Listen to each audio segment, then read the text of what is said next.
தலையை விரித்து தென்னை போராடுதோ எதனை நினைத்து இளநீராடுதோ கன்னி உன்னை கண்டதாலோ தன்னை எண்ணிக்கொண்டதாலோ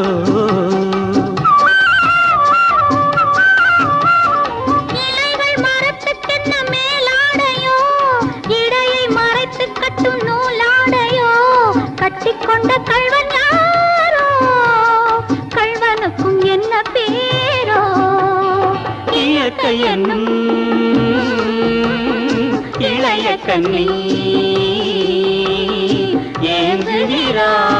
ஏங்குகிறாள் துணையை எண்ணி